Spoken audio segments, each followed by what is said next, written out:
uJesu Kristu inkosi baba.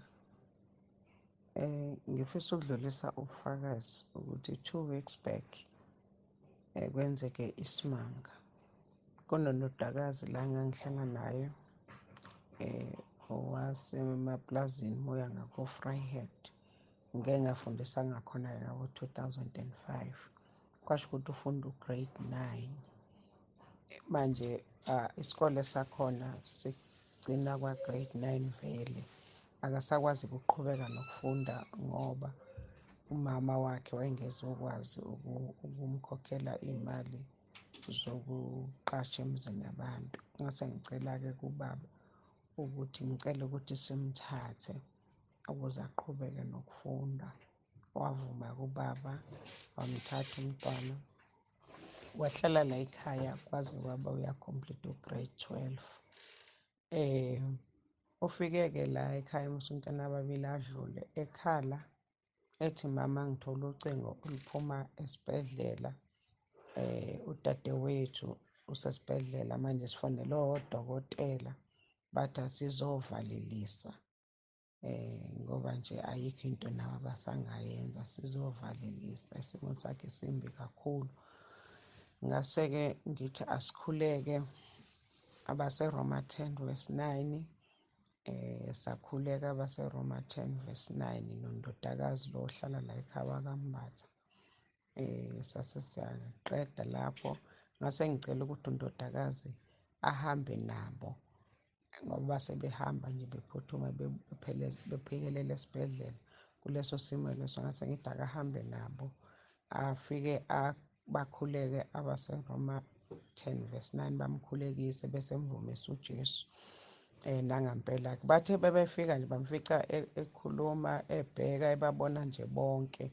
Kwawukuthi-ke kuyamangalisa-ke lokhu ngoba sebemdelile odokotela. Wafike wamkhulekisa-ke base bayabuya-ke. Bamkhulekisa abaseRoma 10 verse 9 bamvumisa uJesu base bayabuya-ke. Uhlalile baba iy'nsukwana noma kuthe-ke emva kwensuku sathola umbiko ukuthi usedlulile emhlabeni. Kodwa nje okube mnandi enhlizweni yami ukuthi ukwazile ukukhuleka abaseRoma 10 verse 9 wasemvuma uJesu. Funeral yakhe beyi-last Sunday. Ngiyambonga kakhulu uNkulunkulu baba ngawe ney'mfundiso zakho. Siyambonga kakhulu baba indlela emangalisayo ukuthi abantu abagcini befele ezonweni. uJesu Kristu baba uyinkosi. Amen. uJesu Kristu uyinkosi baba.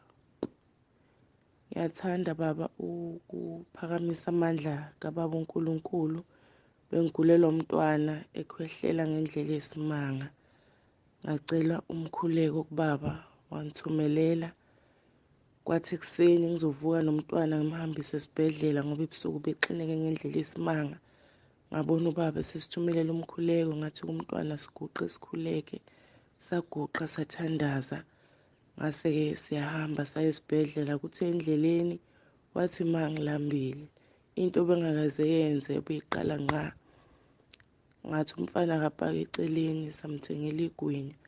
Wadla ngambona uyadla nje impela hawu alibuyi ngoba bethi uma yedle buyisa wadla impela. Saqhubeka nohambo saya esibhedlela. Masifika esibhedlela safika hayi bamkala wathi usister asingayi ngale kulayinwa khona asilinde udokotela uzozala hlezi khona. Ayisalinda kwafika udokotela wathi abamthathe bamfaka kwi-X-ray ngoba ukhomba ukuthi iy'mpawu zakhe iy'mpawu ze-TB. Ngathi mina yebo ngoba ubaba wakhe ubesanda kuqeda nje treatment ubedla i-treatment ye-TB. Wasethi udokotela amathuba amaningi vele naye ukuthi imphathe i-TB.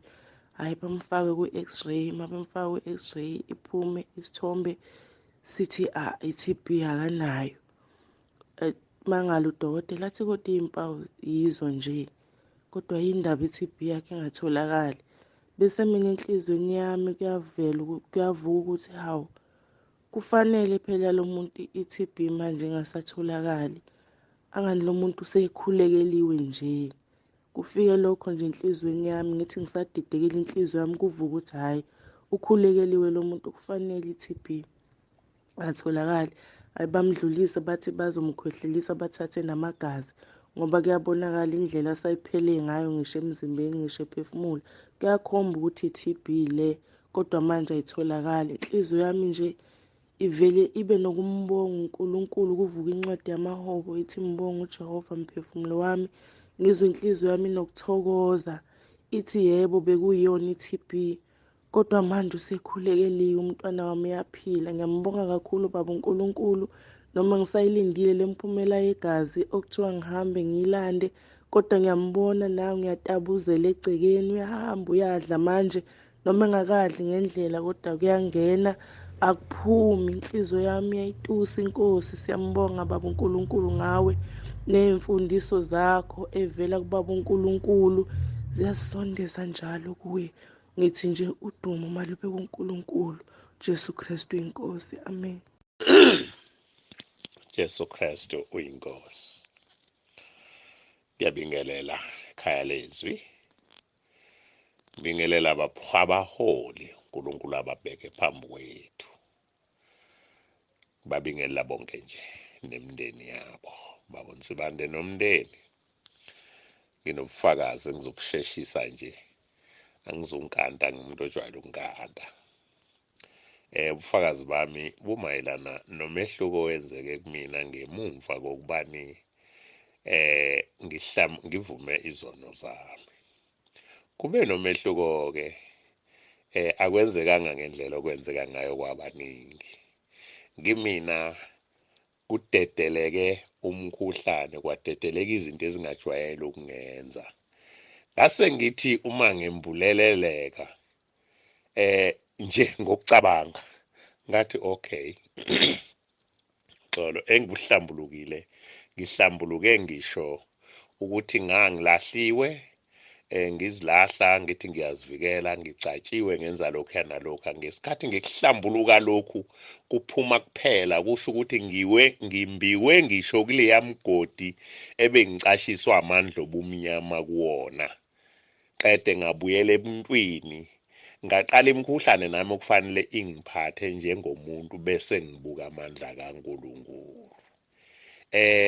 Okwamanje ngisafuna umuntu avule amehlo abuke lapho ukuthi ngeke senzakalelwe izinto ezifanayo, kodwa kuzoya ngokuthi mina bengiphoseke uma ubuphoseke ekujuleni kolwandle, uzawukhishwa kulokho kujula kolwandle kuqala ngaphambi kokubani, bese uqala ke manje uba sendaweni efanele lapho uNkulunkulu ezokubona khona, kuzwe khona, bese niyaxoxa.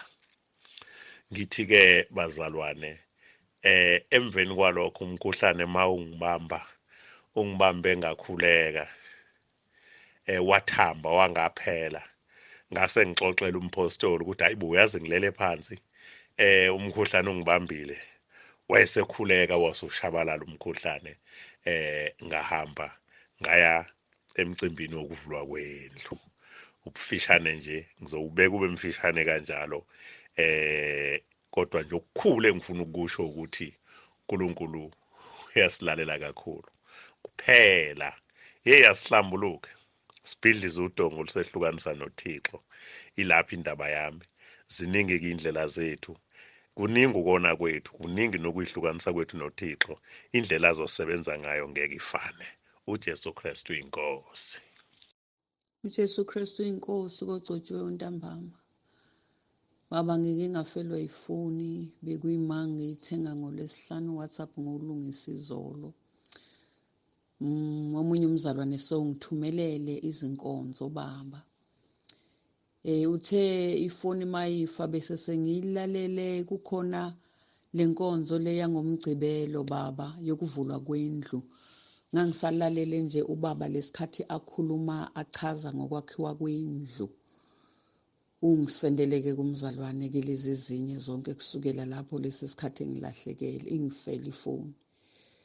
Baba, siyambonga uNkulunkulu kakhulu. Ngizwa isimanga ukuthi ubaba wathatha imali yakhe wakha indlu kaNkulunkulu. Ubani ongenza lento enziwe ubaba uNsibande? Hayi, akekho baba kulomhlaba, umhlaba ongaka ongenza lento yenziwe ubaba uNsibande. Bayacela abantu wabamba ukusho kaNkulunkulu athi ungaceli, kodwa uNkulunkulu wakudalela konke. Siyabonga Baba, ume njalo uNkulunkulu akumise kukho konke. Siyadla, siyasutha. Siyambonga uNkulunkulu kakhulu ngawe Baba. uJesu Kristu inkosi. uJesu Kristu uyinkosi Baba. Bengilalela ubufakazi bomunye umzalwane la kwekhaya leZwi efakaza ngokubonga amandla kaNkulunkulu ukuthi bengasenayo imoto ibisimhlupha, nale nayo besihlele naye 10 years engasakwazi ukuthi iqhubeke kahle ukuhambisa iy'ngane esikoleni, bese eqhubeke emsebenzini ngoba imhlupha imoto. Waze wathandaza wabona ukuthi kufanele angene kwisikweletu sesibili sokuba athenge imoto yesibili. Manje ufakaza ngokuthi ushintsho ubonile usala, kanti nalena enyaka kayidayisi. Manje ubona amandla okuba kwikhaya leZwi. Nami ngimbonile uNkulunkulu, kuyambuleka nje enhlizweni yami ukuthi izinto esifundiswa zona la kwikhaya leZwi, njengokuthi into ozoyenza mazisa uNkulunkulu ebekade singakwenzi singekho kwikhaya leZwi, besivele sithathe iy'nqumo nje sizenzele noma yini ngokucabanga kwethu singaqalanga kuNkulunkulu.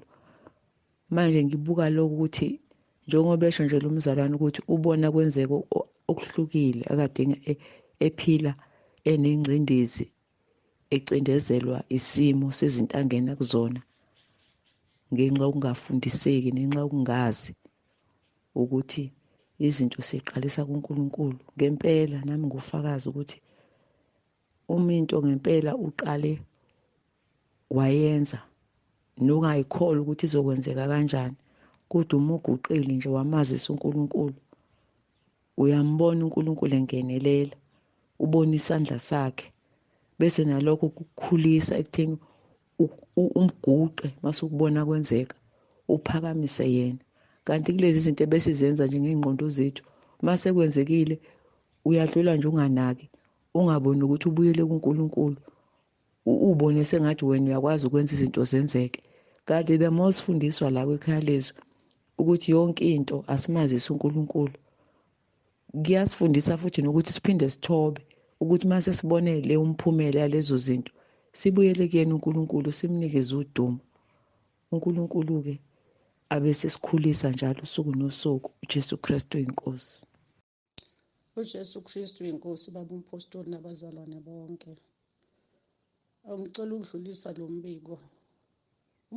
Umzalwane obekhuluma ukuthi abantwana abafundiswe ukukhuleka, ngempela ngiyamfakazela. Abantwana ngisho ugrade R uyakwazi ukukhuleka, ngibonile kwenzeka. Abantwana enganginabo okwaku-grade 3 no-grade 2 no-grade 1 babekhulekisa kwabantu abadala, babengitshelile iy'nkinga zabo.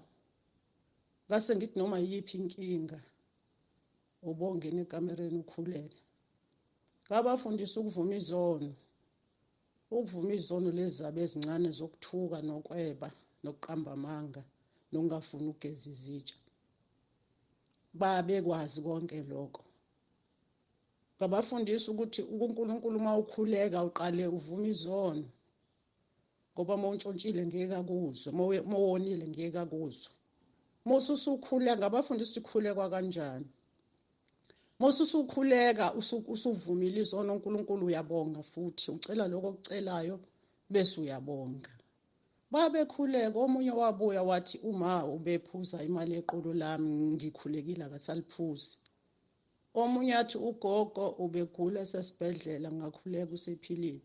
Omunye athi ubaba ubeshaya uma, noma umalume beshaya oma, ngathandaza akasabashayi, awusekho umsindo ekhaya. Omunye athi ubaba wayephuza, aphuza afika asihluphe.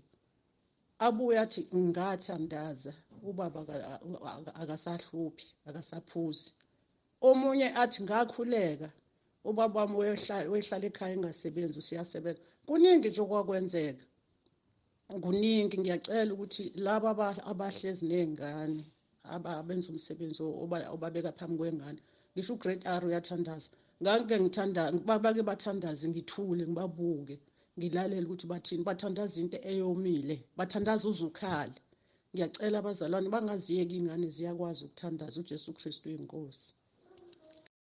uJesu Kristu uyinkosi tata. Ndinobufakazi bekudala ndinabo ngoJesu. Ingxaki yifowuni yam ebuye ingahambisi ama-voice note, kodwa ndiyakwazi uwalalela angenayo. Tata, ndake ndanombono lapho usathana wandibamba emlenzeni, wandihlukumeza kabuhlungu, wafaka iminwe kangoba kwasa umlenze wami ubuhlungu. Lapho ndabona kuvela umntana inobuna 12 years ephethe i-design, athi kum usathana, uyabona kaloku wena wabona into yoba mawuhlukane nezi zinto. Ndingaphenduli utata kuba ndiva ubuhlungu, ndibambe kabuhlungu emlenzeni. Apho andithathe wayongenisa kwenye indlu, kukho abantwana abangamantombazana asebenzisana nabo. Lapho athatha intonga eyi-gold ende, athi jonga ndiza kwenza powerful. Thatha apho le ntonga uzulandele emva kwam kwinto endiza kuzithetha. Uthe xa thetha kanjalo tata, ndave ndaziwisa phantsi, ndagxiza amathe, ndenze ngathi andikwazi uthetha, nda-aaza. Wasondela kum emangele, wandiphakamisa kabuhlungu, endenza into ezibuhlungu tata. Kuthe kusenjalo endiphakamisa, ndave ndaphakama tata ngomsindo, ndambamba emagxeni, ndamjonga emehlweni, enamehlo abomvu. Ndabiza igama likaYesu, ndathi uJesu Kristu uyinkosi, uJesu Kristu uyinkosi. Ndathi okwesithathu, ngegama likaYesu, ndambona tata sengasekho. As a result, ndaphakama. Xa ndithi ndiyothuka, umlenze wam uyaqaqamba, ndathandaza. Ndathi I apply the blood of Jesus. Ndathi uJesu Kristu uyinkosi, ndawaba rayithi umlenze wami. Ndifuna ukuthi tata, ukubiza igama likaYesu liyasindisa. Ndiyambonga uNkulunkulu ngokundihlanganisa nawe nomama, ngoba ndiyakhula ngokukhula ukubiza igama likaYesu. Nabazalwane bangathandabuzi ngokubiza igama likaYesu. Lindisindisile mna, ndifikelwe nguSathana. Umlenze wami wawubuhlungu, ndikhala kubuzwa ekhaya bakutheni. Ndathi heyi, bendifikelwe sisimanga sikaSathana and ndimbonile. Ndiyabulela tata kakhulu, inkosi isandigcinile. Ndibulela nale fowuni de yavuma ukungena.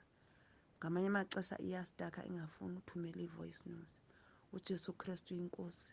Amen tata. uThixo akugcine tata nomama, anigcine kakhulu side nathi sifikelele kulazini iqiniso. Umoya oyingcwele ungene phakathi kwentliziyo zethu. Amen tata. uJesu Kristu uyinkosi baba nomama. Ngiyabonga kakhulu, ngibonga inkonzo engangiyilalele yokwembeswa kukababa, ijazi lakhe benomama nokuvulwa kwendlu entabeni eyindlu kaJehova. Kuyabonelela baba, inkonzo eyayilaphana yayinzima kakhulu. Ngangiyilalele ngazathi ngikhona, hayi kwakunzima kakhulu. Mangiqeda ukuyilalela, kwavuka into yami yathi vele awusenzi lutho manje, qhubeka uye kuNkulunkulu ubunjwe ukuze ukhule ekumazini uNkulunkulu. Ngiyabonga kakhulu baba ukuthi uNkulunkulu wakuthuma ukuba usifundise ngezwi lakhe. Kwavuka kimi, kwavuka isihloko engathi ngiyifundela, ngabona indaba ethi calling versus career. Yachazwa le ndaba kimi, kwathiwa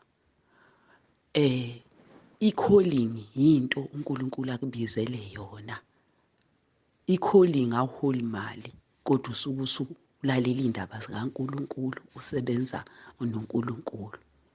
Ngase ngibona ukuthi akusizi, angivele manje ngibe ubumba esandleni sikaNkulunkulu ngokuthi ngivume ukufunda.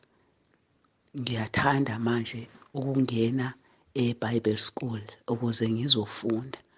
Baba, lezi indaba osixoxela zona selokhu ngaqala ukuzizwa, ngaba nokuthula, zimnandi, ziyangithokozisa.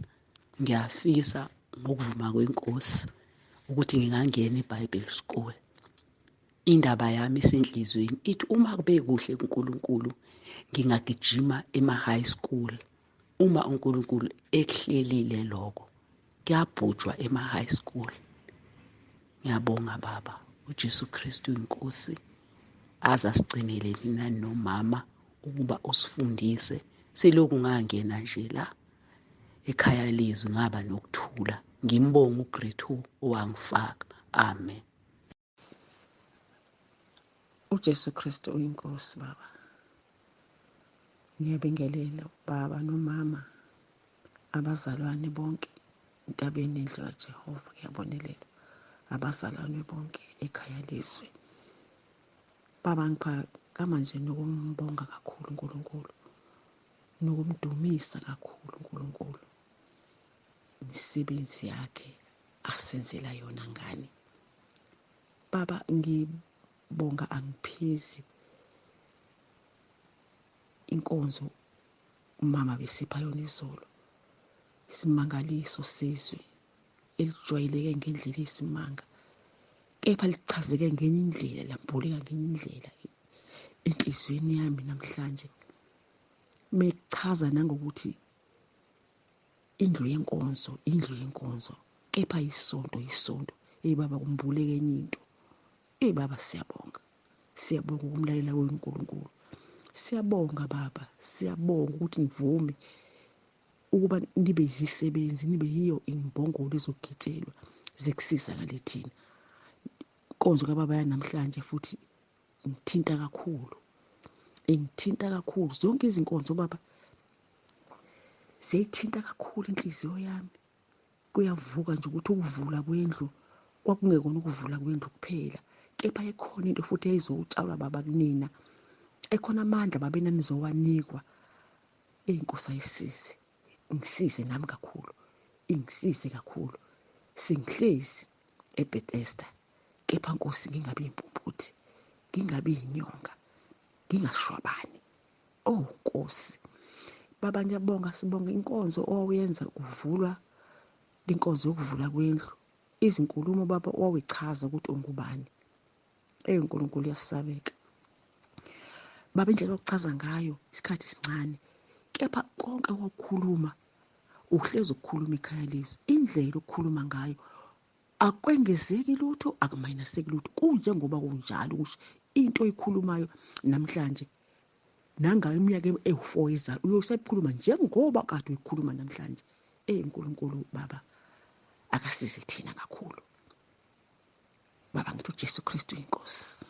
Kristu inkosi Baba uNsibande nomndeni wonke wasekhaya kwaNsibande. Ngiphakamisa ukumbonga kakhulu uNkulunkulu. Ngingelutho, ngihleli phansi ezinyaweni zakhe, ngiyisenabelo seyinyawo zakhe. Ngimbonga uNkulunkulu. Umntwana wami usengcono kakhulu, emathumbeni ayimilile inyanga 3 zonke, engasakwazi ngisho ukushayela imoto, engasakwazi nokuzala ngoba engakwazi ukushayela kanjani, amathumbu eqaqela amakhwapha omabili. Uphumelele kuvelelile. Ngabamba umkhosi ngakhuleka baseRoma, ngabiza uNkulunkulu. Wangizwa nami ngingelutho, wangizwa ngiyisoni phambi kwakhe. Bazalwane, uNkulunkulu uyasilalela, uNkulunkulu uyasizwa, uNkulunkulu uyasiphendula. Siyambonga uNkulunkulu. Ngempela uJesu Kristu uyinkosi. Siyabonga, sibonga inceku asinike yona Baba uNsibande, ukuba isihole, isifundise. Ngoba sathi ngabe umntanami akasindile namanje, ukuba akangifundisanga Baba uNsibande ukukhuleka, akangifundisanga Baba uNsibande ukuvuma izono. Ngiyabonga, ngithi uJesu Kristu uyinkosi, uyohlala eyinkosi kimi. Kuningi angenzela khona, kuningi Nkosi yami. Uyamangalisa, kuyisimangaliso. uJesu Kristu inkosi. Bantu ngiyambonga uNkulunkulu ngawe ukuthi usiholele ehlane njengoMoses ehola abantwana bakwa-Israyeli ebakhipha eGibhithe. Nami ungikhiphile eGibhithe. Ngiyambonga uNkulunkulu. uJesu Kristu inkosi. uJesu Kristu inkosi. Baba Mpostoli, ngiyabingelela nakusihlwa ekhaya leZwi, abazalwane bonke nabazalwane basentabeni kaJehova. Kuyabona indlu yaJehova, kuyabonelela. Ngibingelele emndeni wonke wakaNsibande kwelihle igama lenkosi yethu uJesu Kristu. Hey, ngithintwa indaba yezwi engililalele. Iyamangalisa indaba kaNkulunkulu noMoya Ingcwele. Ngilalele ingathi kusha, ingathi kukhontezo kwenzeka emhlabeni. Nkosi yami, siyambonga uJesu Kristu oyinkosi. Baba Mpostoli, ngithintwa yile ndaba noMoya Ingcwele enginyakazisa kanzima. Ngizwa nginokwethuka ukuthi uma usayikhuluma le ndaba uthozani sithethe indaba. Nkosi yami, siyambonga uNkulunkulu ukuthi sivusele indoda kaNkulunkulu esimemela kuba kuthethwe indaba. Indaba yethu siyithethe sisaphila. Uyaphinda baba, uyagcizelela ukuthi bakhona abantu abamukele uJesu abamvumayo kumaRoma 10 verse 9. Bamvuma abanye maqede bafe. Bese kuba khona abanye abazomamukela uJesu bamvume maqede kumele baphile impilo uNkulunkulu afuna siphile, bayiphile le mpilo evangeli. Ngibuka lo muso ngaka. Ubaba Mpostoli, ngibuka le bangcwele. Angazi ukuthi umuntu engathi angazifihlaphi. Etshise nje. Imnandi indaba yevangeli. Kumnandi ukugotshwa. Ngibuka uNkulunkulu nje owephula amalunga wonke omuntu ebese efuna silalela intando yakhe. Siyambonga uNkulunkulu. Indaba yevangeli, indaba yemfihlakalo. Athi wayehlabelela enkonzweni yokuvula kwendlu ivangeli lakudala. Ivangeli lakudala lasenela nathi. Ngiyabonga baMphostoli ukuthi nami linganele lelizwi. Limfanele, angikwazi ngisho ukudlulisela komunye umuntu. Kodwa ngibuka musa ukuthi inkosi mina-ke engamvumanga uJesu kumaRoma 10 verse 9 ngase ngiyafa. Kusekumele-ke manje ngoba ngiyaphila, ngiyiphile impilo yevangeli. Ngibuphile lobungcwele. Siyalangazelela uhamba kahle. Ngiyafisa ukuhamba kahle phambi kobuso benkosi. Siyabonga baba Mpostoli, uNkulunkulu asigcinele nina nomama uJesu Kristu inkosi. Amen.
Say